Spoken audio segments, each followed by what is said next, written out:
ഇന്ന് നമ്മളോടൊപ്പം ഉള്ളത് 2024 നടന്ന RRB LP എക്സാം ക്ലിയർ ചെയ്ത് ബാംഗ്ലൂർ സോണിൽ അപ്പോയിന്റ്മെന്റ് കിട്ടിയ അനന്തുവിനെ നമുക്ക് പരിചയപ്പെടാം, വിശേഷങ്ങൾ ചോദിച്ചറിയാം.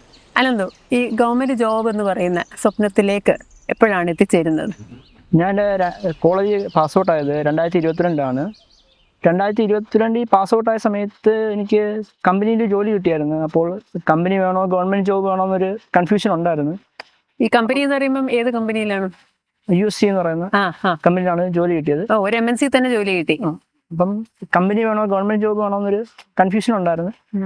എൻ്റെ അമ്മയുടെ ആഗ്രഹം എന്ന് പറയുന്നത് പണ്ട് മുതലേ ഒരു ഗവൺമെന്റ് ജോബ് എന്നുള്ള ഒരു ഇതായിരുന്നു. അപ്പം SSC എന്ന് പറയുന്ന ഒരു മേഖല നോക്കാമെന്നുള്ള തീരുമാനത്തിലെത്തി. അപ്പം അതിനെ ഒരു ഇൻസ്റ്റിറ്റ്യൂഷൻ കണ്ടെത്തണമായിരുന്നു. അപ്പം എനിക്ക് വീട്ടിൽ നിന്ന് വന്നു പോകുന്ന രീതി എന്ന് പറയുമ്പം നമ്മൾ കൊല്ലത്ത് തന്നെ ഏതെങ്കിലും ഒരു നല്ല ഇൻസ്റ്റിറ്റ്യൂഷനിലോട്ട് എത്തണമെന്നുള്ള ആഗ്രഹം ഉണ്ടായിരുന്നു. അപ്പം ഞാൻ വിളിച്ചന്വേഷിച്ചത് ഡോട്ട്സ് അക്കാഡമിയാണ് ഏറ്റവും കൂടുതൽ അത്യാവശ്യം എനിക്ക് വീട്ടിൽ നിന്ന് വന്നു പോകുന്ന രീതിയിലും എല്ലാം കൊണ്ട് ഒരു കൺവീനിയൻ്റ് ആയിട്ടൊരു ഓപ്ഷൻ എന്ന് പറയുന്നത്. അപ്പം SSCയുടെ കൂടെ തന്നെ RRBയുടെ നോട്ടിഫിക്കേഷൻ ആ സമയത്ത് വിളിച്ചായിരുന്നു. 2027 തന്നെ വിളിച്ചായിരുന്നു. SSC എന്ന് പറയുമ്പോൾ നമുക്ക് CHSL, MDS, CGL എല്ലാം തന്നെ ഉണ്ടായിരുന്നു. അപ്പം ഇതിനകത്ത് ഏതെങ്കിലും ഒരെണ്ണം കയറി പറ്റണമെന്ന് തന്നെയായിരുന്നു ആഗ്രഹം. RRB LP നോട്ടിഫിക്കേഷൻ വരുന്നത് 2024 ആ സമയത്ത് തന്നെയായിരുന്നു. ആ സമയത്ത് CGLും ഒക്കെ നടക്കുന്നത്. അനന്തു, RRB LPക്ക് 3 സ്റ്റേജ് ഉണ്ടെന്ന് പറഞ്ഞു. ഏതൊക്കെയാണ് ആ 3 സ്റ്റേജ് വരുന്നത്? 3 സ്റ്റേജ് എന്ന് പറയുന്നത് നമുക്ക് CBT 1, CBT 2, CBAT എന്നുള്ള രീതിയിലാണ് എക്സാം നടക്കുന്നത്. ഈ CBAT ക്വാളിഫൈ ആയി കഴിഞ്ഞാൽ DV മെഡിക്കൽ അങ്ങനെ ഒരു രീതിയിലാണ്. CBT 1 എന്ന് പറയുന്നത് നമുക്ക് മാത്സ്, മെന്റൽ എബിലിറ്റി എന്ന് പറയുന്ന പിന്നെ ജനറൽ സയൻസ്, ജനറൽ അവയർനെസ് ഇതൊക്കെയാണ് വരുന്നത്. അതായത് SSCക്ക് നമുക്ക് പറയുന്ന ഇംഗ്ലീഷ് ഒഴിച്ച് ബാക്കിയെല്ലാം ജനറൽ സയൻസിന് കുറച്ചുകൂടി ഇമ്പോർട്ടൻസ്. CBT 1 എന്ന് പറയുന്ന പക്ക ഒരു SSCയുടെ ഒരു പാറ്റേൺ കണക്ക് തന്നെ ഇംഗ്ലീഷ് ഒഴിച്ച് എന്ന് പറയുമ്പോൾ നമുക്ക് ജനറൽ സയൻസ് കുറച്ചും കൂടെ ഫോക്കസ് കൊടുക്കണം. എന്നാലേ നമുക്കത് കുറച്ചും കൂടെ എന്താണ് മാർക്ക് സ്കോർ ചെയ്യാൻ പറ്റത്തുള്ളൂ. മാത്സും റീസണിങ് എന്ന് പറയുമ്പോൾ കുറച്ചും കൂടെ SSCയെക്കാളും കുറച്ചും കൂടെ സിമ്പിൾ ആയിരിക്കും. കുറച്ചും കൂടെ ഒരു സിമ്പിൾ ആയിരിക്കും. അപ്പം നമുക്ക് പിന്നെ അത് കഴിഞ്ഞ് വരുന്ന അതിനകത്ത് ജസ്റ്റ് ക്വാളിഫൈ മാത്രമേ ഉള്ളൂ CBT 1 എന്ന് പറയുന്നത്. അപ്പോൾ നമുക്ക് അത് കഴിഞ്ഞിട്ട് വരുന്നതാണ് CBT 2 എന്ന് പറയുന്നത്. CBT 2 എന്ന് പറയുന്നത് പാർട്ട് എയും പാർട്ട് ബി എന്നും പറഞ്ഞ് 2 ഇതുണ്ട്. നമുക്ക് പാർട്ട് എ എന്ന് പറയുന്നത് 100 മാർക്കും പാർട്ട് ബി എന്ന് പറയുന്നത് ഒരു 70 മാർക്ക് ആ റേഞ്ചിലാണ് വരുന്നത്. പാർട്ട് ബി എന്ന് പറഞ്ഞാൽ നമ്മുടെ ടെക്നിക്ക്, നമ്മൾ നമ്മൾ BTechോ അതോ IT ആണെങ്കിലും ഡിപ്ലോമ ആണെങ്കിലും ഏത് ഇത് ട്രേഡാണ് പഠിച്ചെങ്കിൽ അത് വെച്ചിട്ടുള്ള ഇതാണ് പാർട്ട് ബിയിൽ വരുന്നത്. പാർട്ട് എ എന്ന് പറയുന്നത് നമ്മൾ വീണ്ടും നമ്മുടെ ആ ഒരു നമ്മൾ CBT 1 പഠിച്ച പോലെ തന്നെ മാത്സും മെൻ്റൽ എബിലിറ്റിയും പക്ക ക്ലിയർ ആയിട്ട് പഠിച്ചിരിക്കണം. അതിൻ്റെ കൂടെ എഞ്ചിനീയറിംഗ്, സയൻസ് ആൻഡ് ഡ്രോയിങ് വരും. അപ്പോൾ അതിനകത്ത് ഈ പാർട്ട് എ ആണ് നമ്മുടെ ആ മാർക്കും റാങ്കും എല്ലാം തീരുമാനിക്കുന്നത്. കാരണം എന്ന് വെച്ചാൽ പാർട്ട് എക്കകത്ത് ഒരു 100 മാർക്കിനകത്ത് നമുക്ക് ഏകദേശം ഒരു നല്ല മാർക്ക് സ്കോർ ചെയ്യാൻ പറ്റുമെങ്കിൽ നമുക്കൊരു മുതൽക്കൂട്ടായിരിക്കും. കാരണം നമുക്ക് CBAT ഒരു സെക്ഷൻ ഉണ്ടെന്ന് പറഞ്ഞാലും ഈ പാർട്ട് എയിലെ മാർക്കാണ്, ഈ CBT 2ന്റെ പാർട്ട് എയിലെ മാർക്കാണ് നമുക്ക് മെയിനായിട്ട് എടുക്കുന്നത്. ഈ CBAT എന്ന് പറയുന്നത് സെക്കൻഡ് സ്റ്റേജ് ഓഫ് എക്സാം ആണ്. അതായത് ബാറ്ററി ടെസ്റ്റ് ആണ്. അല്ല, CBAT തേർഡ് സ്റ്റേജ് ആണ്. CBT 1, CBT 2, CBAT. എന്നാൽ CBT 2-നകത്താണ് ഈ പാർട്ട് എയും പാർട്ട് ബി. CBT 1 ക്വാളിഫൈങ് ആണ്. ജസ്റ്റ് CBT 2-ലോട്ടുള്ള ഒരു ക്വാളിഫൈങ് മാത്രമാണ്. CBT 2-നെയാണ് നമ്മൾ പാർട്ട് എയും പാർട്ട് ബി ആയിട്ട് ഡിവൈഡ് ചെയ്തിരിക്കുന്നത്. പാർട്ട് എയും പാർട്ട് ബി. അതിനകത്ത് ഈ പാർട്ട് ബി നമ്മൾ നോക്കണം. പാർട്ട് ബി എന്ന് പറയുന്നത് നമുക്ക് ജസ്റ്റ് ക്വാളിഫൈങ് 40% മാർക്ക് മതി എന്ന് പറയുമ്പം 70-ന്റെ ഇത്ര 40%, 28 മാർക്ക് ആ ഒരു റേഞ്ച് മതി. അപ്പം എപ്പോഴും ആ പറയുന്ന പാർട്ട് എ, അതായത് മാത്സും റീസണിങ്ങും ജനറൽ അവയർനെസ് വിത്ത് ജനറൽ സയൻസ് ആണ് ഇമ്പോർട്ടന്റ്. അല്ല, പാർട്ട് എക്കകത്ത് പിന്നെ ഒരെണ്ണമുണ്ട്, എഞ്ചിനീയറിംഗ്, സയൻസ് ആൻഡ് ഡ്രോയിങ് കൂടെ ഉണ്ട്. അതും കൂടി ഉണ്ട്. ഓക്കെ. അപ്പം ആ എഞ്ചിനീയറിംഗ്, സയൻസ് ആൻഡ് ഡ്രോയിങ് എന്ന് പറഞ്ഞാൽ കുറച്ച് ടെക്നിക്കൽ പാർട്ടുണ്ട്. എന്നാൽ ഇതെല്ലാം ചേർത്തുന്ന പാർട്ട് എയിൽ 100 മാർക്ക് വരുന്നത്. ഓക്കെ. ഈ 100 മാർക്കിനകത്ത് നിന്ന് 70% നമ്മൾ ഫൈനൽ റാങ്ക് ലിസ്റ്റ് എടുക്കുന്ന സമയത്തോട്ട് എടുക്കുന്നത്. ഓക്കെ. 30% CBAT-നകത്തുനിന്നും എടുക്കും. അപ്പം ഈ 70% എന്ന് പറയുന്നത് നമുക്കൊരു വലിയൊരു ഫാക്ടർ ആയിരിക്കും നമ്മൾ ഫൈനൽ റാങ്കിലോട്ട് എടുക്കുമ്പോൾ. അപ്പം ഈ 70% മാർക്ക് നമ്മൾ സ്കോർ ചെയ്യാൻ പറ്റിക്കഴിഞ്ഞ് കഴിഞ്ഞാൽ നമുക്ക് പിന്നെ CBAT-നെ കുറിച്ച് അതൊരു ക്വാളിഫയിങ് ആയിട്ട് നമുക്ക് നോക്കിയാൽ മതി ആ ഒരു ഇതെന്ന് പറയുന്നത്. അപ്പം നമുക്ക് ഈ 70% CBAT എന്ന് പറഞ്ഞു കഴിഞ്ഞാൽ എന്താ ശരിക്കും? CBAT എന്ന് പറയുന്നത് നമുക്കൊരു 5 സെക്ഷൻ വരും. 5 ബാറ്ററിയാണ് വരുന്നത്. 5 ബാറ്ററിക്കകത്ത് നമുക്ക് ക്ലോക്ക്, ഡയറക്ഷൻ ടെസ്റ്റ്, പിന്നെ SO ടെസ്റ്റ്, നമുക്ക് 5 ബാറ്ററിയാണ് വരുന്നത്. അതിനകത്ത് നമ്മൾ എല്ലാത്തിനകത്തും ഒരു 42 വെച്ച് T-സ്കോർ ക്വാളിഫൈ ആണ്. അപ്പം അതിനകത്ത് ഈ ടോട്ടൽ T-സ്കോർ അവർ ആ ഒരു ഷിഫ്റ്റ് ആവറേജ് വെച്ചായിരിക്കും ആ T-സ്കോർ കാൽക്കുലേറ്റ് ചെയ്യുന്നത്. അതിനുശേഷം അതിനകത്തുനിന്നൊരു 30% മാർക്ക് എടുക്കുന്നത്. നമുക്ക് ഏറ്റവും കൂടുതൽ സംശയം വരുന്ന ഒരു കാര്യമാണ്, എന്താണ് ഈ ബാറ്ററി ടെസ്റ്റ് എന്ന് പറയുന്നത്? ഇപ്പൊ CBAT ആണെന്ന് പറഞ്ഞു, പക്ഷെ എന്താണ് ഈ ബാറ്ററി ടെസ്റ്റ്? എങ്ങനെയാണ് എക്സാം നടക്കുന്നതും അതേപോലെ എങ്ങനെയാണ് അതിനെ പ്രിപ്പയർ ചെയ്തത്? CBAT എന്ന് പറയുന്നത് എപ്പോഴും ഈ റെയിൽവേ എക്സാംസിനകത്ത് മിക്കതിനകത്ത് LP എന്നല്ല സ്റ്റേഷൻ മാസ്റ്റർ ഉണ്ട്, സെക്ഷൻ കൺട്രോൾ ഉണ്ട്, എല്ലാത്തിനകത്തും ഒരു അവസാനത്തെ പാർട്ടായിട്ട് വരുന്നൊരു ഇതാണ് CBAT എന്ന് പറയുമ്പോൾ. നമ്മൾ ബാക്കിയുള്ള റിട്ടേൺ എക്സാം എല്ലാം കഴിഞ്ഞിട്ട് വരുന്ന അവസാനത്തെ ഒരു പാർട്ടാണ്. എന്നിപ്പോൾ ആ ഒരു DVക്കൊക്കെ മുമ്പ് വരുന്ന തുത്തുമ്പോഴത്തെ ഒരു പാർട്ടായിരിക്കും CBAT എന്ന് പറയുന്നത്. നമ്മുടെ CBAT നമ്മളൊരു ആപ്റ്റിറ്റ്യൂഡ് ടെസ്റ്റ് ചെയ്യുന്നൊരു സംഭവമാണ്. അപ്പം മിക്കതിനകത്ത് ഒരു 5 സെക്ഷൻ ആയിരിക്കും വരുന്നത്. LPക്കകത്ത് വരുന്ന ഒരു 5 സെക്ഷനാണ് വരുന്നത്. നമ്മൾ 5 സെക്ഷനകത്ത് ഓരോ സെക്ഷനകത്ത് നമ്മൾ മിനിമം ഒരു 42 ക്വാളിഫൈ ആയിരിക്കണം. ആ ഒരു ക്വാളിഫൈങ് ക്രൈറ്റീരിയ മാത്രമേ അതിനകത്ത് നോക്കാറുള്ളൂ. എന്ന് പറയുമ്പോൾ നമ്മളിപ്പം അതിനകത്ത് പല പല ടെസ്റ്റുകളായിരുന്നു. ചിലപ്പം സിമിലാരിറ്റി എന്നൊക്കെ ഒരു ഫിഗറൊക്കെ തന്നിട്ട് അത് സെയിം ആണോ എന്ന് നമ്മൾ കറക്റ്റ് ചെയ്യണം. പക്ഷേ നമുക്ക് ചിലപ്പം പെട്ടെന്ന് ചെയ്യാൻ പറ്റും. നമ്മൾ കുറേ കൂടെ അത് സ്പീഡാക്കണമെങ്കിൽ നമ്മൾ ലാപ്പൊക്കെ എല്ലാം നമ്മൾ കൂടുതലും ഒരു സിസ്റ്റം വെച്ച് ചെയ്യുന്നതായിരിക്കും നമുക്ക് കുറച്ചും കൂടെ നമുക്ക് സ്പീഡ് കിട്ടാൻ കുറച്ചും കൂടി ഇത്. കാരണം വെച്ചാൽ നമുക്ക് കുറേ കൂടെ നമുക്ക് മൗസുമായിട്ട് ഹാൻഡ്ലിംഗ് ഒക്കെ കുറച്ചും കൂടെ കിട്ടും. അപ്പം നമുക്ക് പെട്ടെന്ന് നമുക്ക് ചെയ്ത് എത്തിക്കാൻ പറ്റും. നമുക്ക് ആ ഒരു നമ്മൾ സ്പീഡാണ് ഒരു മെയിൻ ക്രൈറ്റീരിയ.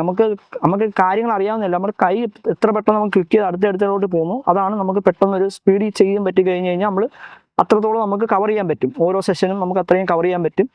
അപ്പം അത് ജസ്റ്റ് ഒരു ക്വാളിഫയിങ് മാത്രമേ ഉള്ളൂ. അല്ല, അത് റീസണിംഗ് ബേസ്ഡ് ക്വസ്റ്റ്യൻസ് ആണോ വരുന്നത്? ഏകദേശം അങ്ങനെ തോന്നും. റീസണിങ് എന്നൊക്കെ നമുക്ക് ഈ റീസണിങ്ങിനകത്ത് ചോദിക്കുന്ന പോലെ നമുക്ക് ഈ ഫിഗറൊക്കെ സെയിം ആ ഒരു ടൈപ്പൊക്കെ ഓരോ സെക്ഷനിലൊക്കെ ചോദിക്കുന്നുണ്ട്. സിമിലാരിറ്റിക്കകത്ത് വരുന്നതാണ്. പിന്നെ നമുക്ക് ഒരു 4th സെക്ഷനകത്ത് നമുക്ക് 6 or 9 നമുക്ക് 6 and 9 ഒക്കെ തിരിച്ചറിയുന്ന ഒരു സംഭവം, അങ്ങനത്തെ രീതിയിലുള്ള ടെസ്റ്റൊക്കെ ഉണ്ട്. പിന്നെ SO NO ടെസ്റ്റ്, അങ്ങനെ അത് അവരൊക്കെ തീരുമാനിക്കുക. നമുക്ക് ഇപ്പം അവർ ഇപ്പോൾ നമ്മൾ ഈ 5 സെക്ഷൻ ഉണ്ടെന്ന് പറയുന്നതിലും 5 സെക്ഷനകത്ത് ഓരോ സെക്ഷനകത്ത് 2-3 ടൈപ്പ് ഉണ്ട്. നമുക്ക് ആ ഏത് ടൈപ്പ് ചോദിക്കണമെന്ന് അവർക്ക് തീരുമാനിക്കാം. നമ്മൾ എല്ലാ ടൈപ്പും നമ്മൾ പ്രാക്ടീസ് ചെയ്ത് വെച്ചേക്കണം. അപ്പം നമുക്ക് അവസാനത്തെ ആ CBATന്റെ സമയത്ത് നമ്മൾ അവിടെ ചിലപ്പോൾ അവർക്ക് ഇഷ്ടമുള്ള ഒരു ടൈപ്പ് ആയിരിക്കും എടുത്ത് ചോദിക്കുന്നത്. ഇപ്പം തന്നെ ഈ 6 or 9 എന്ന് പറയുന്നത് ചിലപ്പം 6 കണ്ടുപിടിക്കാനുള്ള ഓരോ ക്വസ്റ്റിനകത്തുനിന്നും ഉള്ളതായിരിക്കും ചിലപ്പോൾ ചോദിക്കുന്നത്, ചിലപ്പോൾ 9 ആയിരിക്കും. അങ്ങനത്തെ രീതിയിലായിരിക്കും. അപ്പം ബേസിക്കലി ഒരു റീസണിംഗ് ബേസ്ഡ് അല്ലെ, റാഷണാലിറ്റി ബേസ്ഡ് നമ്മളെ തിങ്ക് ചെയ്ത് പെട്ടെന്ന് ചെയ്യാൻ സ്പീഡും നമ്മളെ പെട്ടെന്ന് റെസ്പോൺസ് അതാണ് നമ്മൾ ചെക്ക് ചെയ്യുന്നവർ. അതായത് ആ ജോബുമായി ബന്ധപ്പെട്ടിരിക്കുന്നതാണല്ലോ അല്ലെ റെസ്പോൺസ് സ്പീഡ് എന്ന് പറയുന്നത്. അതാണ് അവർ മെയിൻ ആയിട്ട് അവർ ചെക്ക് ചെയ്യുന്നത്. അത് പക്ഷേ ഞാൻ പറഞ്ഞില്ലേ, നമുക്ക് ഏറ്റവും കൂടുതൽ അതിനകത്തൊരു 30% മാർക്കേ നമുക്ക് എടുക്കത്തുള്ളൂ. നമുക്ക് ഈ 42 T സ്കോർ ക്വാളിഫൈ ആവുന്ന രീതി വേണം നമ്മൾ നോക്കാൻ. എല്ലാ ബാറ്ററിയിലും അങ്ങനെ 42 T സ്കോർ വേണം. സെപ്പറേറ്റ് 42 T സ്കോർ ക്വാളിഫൈ ആവണം. എന്നിട്ട് ഇവർ ഓവറോൾ അവർ കാൽക്കുലേറ്റ് ചെയ്തിട്ട് അതിനെ 30% ഇതിലോട്ട് അവർ കൺവേർട്ട് ചെയ്യും. ഏതെങ്കിലും ഒരു ബാറ്ററി നമ്മൾ ഓൾട്ടർ ചെയ്ത് കഴിഞ്ഞാൽ പോയി.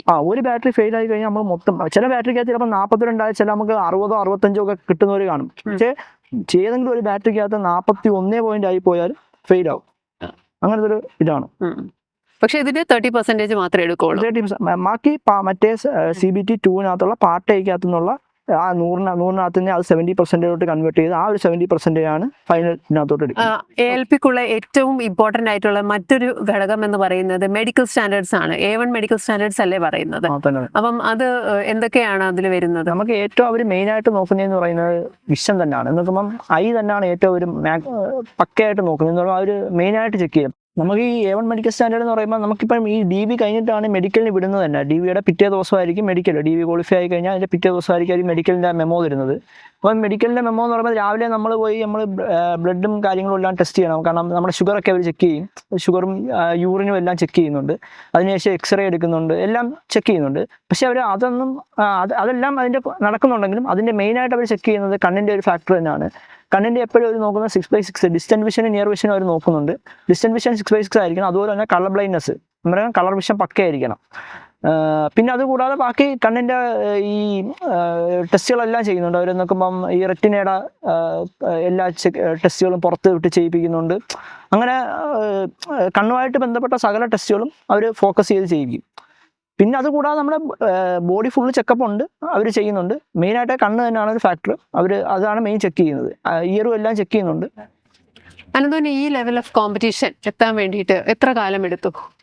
ഈ കോളേജ് കഴിഞ്ഞിട്ട് ഒരു 2 വർഷത്തോളം ഇതിനു വേണ്ടി പ്രിപ്പയർ ചെയ്ത്. കാരണം ഇത് 2 വർഷത്തിൻ്റെ ഒരു ടൈം ഗ്യാപ്പിലാണ് ഈ എക്സാംസ് എല്ലാം നടന്നത്. CBT 1-ഉം CBT 2-ഉം CBAT-ഉം ഒക്കെ നടന്നത് ഒരു 2 വർഷത്തിൻ്റെ ഒരു ടൈം ഗ്യാപ്പ് ലെവലിലാണ് നടന്നത്. അപ്പം ഈ CBT 2 എന്നൊക്കെ പറയുന്നത് നമുക്ക് ഈ CBT 1-ഉം CBT 2 എന്ന് പറയുന്നത് മാത്സും റീസണിങ് ഒരു ഇമ്പോർട്ടൻറ്റ് ഫാക്ടറാണ്. ജനറൽ സയൻസും ഒക്കെ ഉണ്ട്. അപ്പം മാത്സും റീസണിങ് ഒക്കെ നമ്മൾ ഈ സെക്ഷണൽ മോക്കൊക്കെ അടിച്ച് കഴിഞ്ഞാൽ നമുക്ക് കുറേ കൂടെ നമുക്കൊരു സ്പീഡ് കിട്ടും. അപ്പം നമുക്ക് എന്ന് പറയുമ്പോൾ കമ്പാരിറ്റീവ്ലി SSCയെക്കാളും കുറച്ചും കൂടെ സിമ്പിളാണ് റെയിൽവേയുടെ മാത്സ് വരുന്നത്. അപ്പം നമുക്ക് കുറെ കൂടെ സെക്ഷൻ മോക്ക് കുറെ കൂടെ കോൺസെൻട്രേറ്റ് ചെയ്ത് അടിച്ചു കഴിഞ്ഞാൽ നമുക്ക് പക്ഷെ അതിന് ബേസിക് കോൺസെപ്റ്റ് ക്ലിയർ ആവണം അല്ലേ? ബേസിക് കോൺസെപ്റ്റ് ഒരുപാട്, കാരണം ഇതിനകത്ത് സിമ്പിൾ കാൽക്കുലേഷൻ തൊട്ട് അത്യാവശ്യം അഡ്വാൻസ്ഡ് വരെ പോകുന്നുണ്ട്. അഡ്വാൻസ്ഡ് ഒരുപാട് പോകുന്നില്ല. അപ്പം നമ്മൾ കുറെ കൂടെ സെക്ഷൻ മോക്ക് കുറെ അടിച്ചു കഴിഞ്ഞാൽ നമുക്ക് കുറെ കൂടെ സ്പീഡും നമുക്ക് ആ ഒരു ടൈം മെയിൻറ്റെയിൻ ചെയ്ത് പോകാൻ പറ്റും. റീസണിങ് ആണെങ്കിലും നിൽക്കാം. പിന്നെ അതിൻ്റെ കൂടെ തന്നെ നമുക്ക് ഈ എഞ്ചിനീയറിംഗിൻ്റെ പോർഷൻസും വരുന്നുണ്ട്. നമ്മൾ ടെക്നിക്കൽ പോർഷൻസ് കുറച്ച് വരുന്നുണ്ട്. അപ്പം നമ്മൾ അതിനും സമയം കണ്ടെത്തി കുറേശ്ശെ പഠിച്ച് നമുക്ക് ഇതാക്കി വെക്കണം. കാരണം അത് ഇതിനകത്തൊരു മാർക്ക് ഒരു ഫാക്ടറാണ്.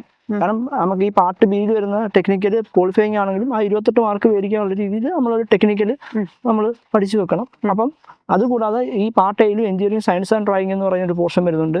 അതും നമ്മൾ കുറേശ്ശെ അത് പഠിച്ച് ലെവലാക്കി കൊണ്ടുവരണം.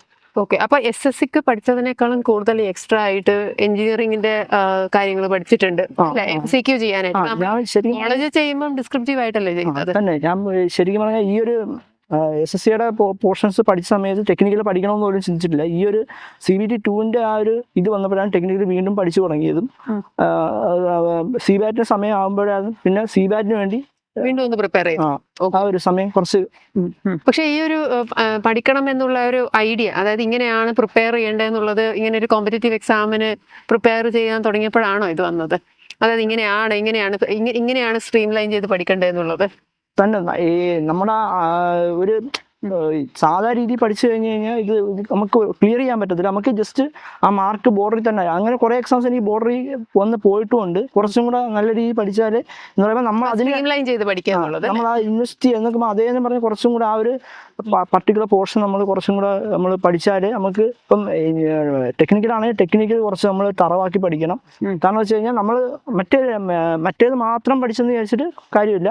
ഈ ടെക്നിക്കലും കൂടെ നമ്മൾ അതിൻ്റെ കൂടെ തന്നെ കുറേശ്ശെ പഠിച്ച് നമുക്ക് മൊത്തത്തിൽ ഒരേ സമയം പഠിച്ചെടുക്കാൻ പറ്റത്തില്ലായിരിക്കും. പക്ഷെ കുറേശ്ശെ പഠിച്ചെടുത്ത് കഴിഞ്ഞ് കഴിഞ്ഞാൽ നമുക്കത് ക്ലിയർ ആക്കാൻ പറ്റും. ഡോട്ട്സ് അക്കാഡമി എങ്ങനെയാണ് ഈ ഒരു ജേർണിയിൽ അനന്തപുരം ഹെൽപ്പ് ചെയ്തിരിക്കുന്നത്? അവിടുത്തെ ക്ലാസ്സുകൾ ഒരുപാട് എനിക്ക് യൂസ്ഫുൾ ആയിട്ടുണ്ട്. കാരണം ഈ പറഞ്ഞ മാത്സും റീസണിങ്ങും എന്ന് പറയുന്നത് നമ്മൾ ചെയ്ത് പഠിച്ചാലേ കുറെ കൂടെ കിട്ടത്തുള്ളൂ. അതുപോലെ തന്നെ ജനറൽ അവയർനെസ്സിനകത്ത് കുറെ ടോപ്പിക്സ് വരുന്നു, പൊളിറ്റി, ഹിസ്റ്ററി, അങ്ങനെ എല്ലാം വരുന്നുണ്ട്. അപ്പം ഇതിനകത്ത് മാത്സും റീസണിങ് ഒരുവിധം മാത്സ് കുറേ തന്നെ കുറേ ഷോർട്ട് കട്ടും കാര്യങ്ങളൊക്കെ സാറ് പറഞ്ഞു തരുന്നുണ്ട്. പിന്നെ ഈ സാറ് ഈ ഹിസ്റ്ററിയും ജോഗ്രഫി എന്ന് പറയുന്നത് സാറ് കുറേ കൂടെ നമുക്ക് മനസ്സിലാക്കുന്നതെന്ന് പറയുന്നത് ഹിസ്റ്ററിയും ജോഗ്രഫിയും സാറ് കുറേ കൂടെ ഈ മാപ്പൊക്കെ വെച്ച് നല്ല രീതിയിൽ പറഞ്ഞു തരുന്നുണ്ട്. നമുക്ക് കുറേ കൂടെ മൈൻഡിൽ കറക്റ്റായിട്ട് നിൽക്കും. പിന്നെ മിസ്സിൻ്റെ ഈ പൊളിറ്റി ക്ലാസ് എന്ന് പറയുമ്പോൾ നമുക്ക് കുറേ കൂടെ നമുക്ക് ആ ഒരു ആക്ടുകളും കാര്യങ്ങളൊക്കെ മിസ്സ് കറക്റ്റായിട്ട് നമുക്ക് പറഞ്ഞു തരും. കാരണം വെച്ച് കഴിഞ്ഞാൽ നമുക്കിപ്പോൾ ഓരോ പർട്ടിക്കുലർ ടോപ്പിക്, പാർലമെന്റ് ആണെങ്കിലും അങ്ങനെ പർട്ടിക്കുലർ ടോപ്പിക്ക് മിസ് കറക്റ്റായിട്ട് നമുക്ക് ആ ഒരു പോർഷൻ ക്ലിയർ ആവുന്ന രീതിയിൽ തന്നെ നോക്കുമ്പോൾ ആ ആക്യുറേറ്റ് ടോപ്പിക് എന്ന് പറയുമ്പോൾ അതിനെ കുറേ വാല്യൂ അടിച്ച് സംഭവം പറയത്തില്ല. ആ കറക്റ്റ് നമുക്ക് എന്തൊക്കെ പോയിന്റ്സ് ക്ലിയർ ആവണോ അതെല്ലാം കറക്റ്റായിട്ട് നമുക്ക് കിട്ടും. അപ്പോൾ പൊളിറ്റിയും ഹിസ്റ്ററിയും ജോഗ്രഫി എന്ന് പറയുന്നത് നമുക്കൊരു കുറച്ചും കൂടി ഇൻട്രസ്റ്റിംഗ് ആയിട്ട് നമുക്ക് പഠിച്ചാൽ നമ്മൾ തലയിൽ നിൽക്കത്തുള്ളൂ. അല്ല നമ്മൾ കുറേ കൂടെ വാല്യൂ അടിച്ച് പഠിച്ചു കഴിഞ്ഞാൽ നമുക്ക് കുറേ കണ്ടന്റ് പോത്തേ ഉള്ളൂ. നമുക്ക് കുറച്ചും നമുക്ക് ഇൻട്രസ്റ്റിംഗ് ആവത്തില്ല. അത് ഒരു നല്ല ഫാക്ടറായിരുന്നു. പിന്നെ കൂടാതെ നമുക്ക് അവിടെ ഒരു പിയർ ഗ്രൂപ്പ് ഉണ്ടായിരുന്നു. അവർ നമുക്ക് പുതിയ ക്വസ്റ്റ്യൻസും കാര്യങ്ങളൊക്കെ കൊണ്ടുവരുമ്പം അവർ നല്ല രീതിയിൽ ഇപ്പം നമുക്കറിയാത്ത ക്വസ്റ്റ്യൻസ് അവർ പറഞ്ഞു തരും. അവർ ചില ക്വസ്റ്റ്യൻസ് ഇടുമ്പോൾ നമുക്കത് ചെയ്യാൻ പറ്റുമെന്ന് തോന്നത്തില്ല. പക്ഷേ എങ്കിലും നമുക്കത് ആ ക്വസ്റ്റ്യൻ നമ്മൾ ചെയ്തു തുടങ്ങുമ്പോൾ നമുക്ക് ആൻസർ കിട്ടും. അങ്ങനത്തെ ചില ക്വസ്റ്റ്യൻസ് ഒക്കെ നമുക്ക് കിട്ടും. മാത്സും ആണെങ്കിലും റീസണിങ് ആണെങ്കിലും ഒക്കെ അത് അവിടുത്തെ പിയർ ഗ്രൂപ്പ് അത്യാവശ്യം ഉണ്ടായിരുന്നു. എന്ന് പറയുമ്പോൾ നമുക്ക് ഈ ഒരു വർഷം നമുക്ക് ആ സിലബസ് മൊത്തം കവർ ചെയ്ത് കഴിഞ്ഞാൽ നമുക്ക് പിന്നെ മൊത്തത്തിൽ അവിടെ പഠിക്കാനുള്ള ഒരു സൗകര്യമുണ്ട്. നോക്കുമ്പോൾ നമുക്ക് ആ ഒരു ഈ ഇത്രയും നാൾ പഠിച്ചതൊന്ന് റിവൈസ് ചെയ്യുന്ന പോലെ ആയിരിക്കും. കാരണം വെച്ച് കഴിഞ്ഞാൽ ഈ മാത്സ് ഒക്കെ തന്നെ ബേസിക്സും ബാക്കി കാര്യങ്ങളും എല്ലാം ഒന്നേന്ന് പറഞ്ഞ് വീണ്ടും സ്റ്റാർട്ട് ചെയ്യുന്നത് നോക്കുമ്പോൾ നമുക്ക് കുറേ കൂടെ തറവാക്കുന്ന രീതി നമുക്ക് അവിടെ വന്നിരുന്ന് പഠിക്കാൻ പറ്റും.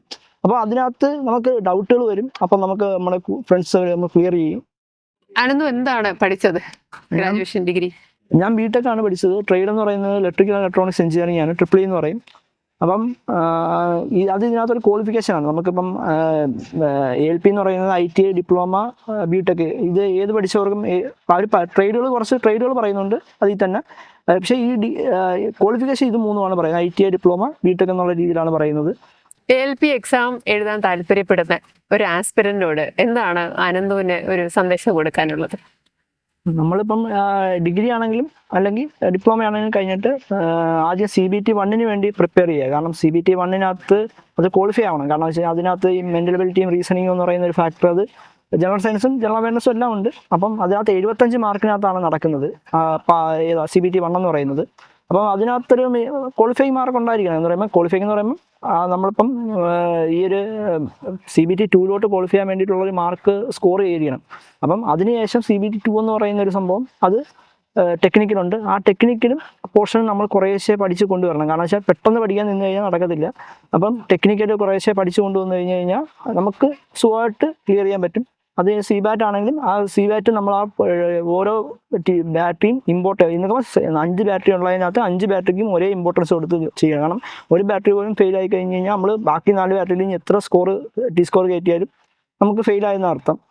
നമുക്ക് അപ്പം ഇത് എല്ലാം ഈക്വൽ ഇമ്പോർട്ടൻസ് കൊടുത്തു കഴിഞ്ഞ് കഴിഞ്ഞാൽ നമുക്ക് ക്ലിയർ ആക്കാൻ സുഖമാണ്.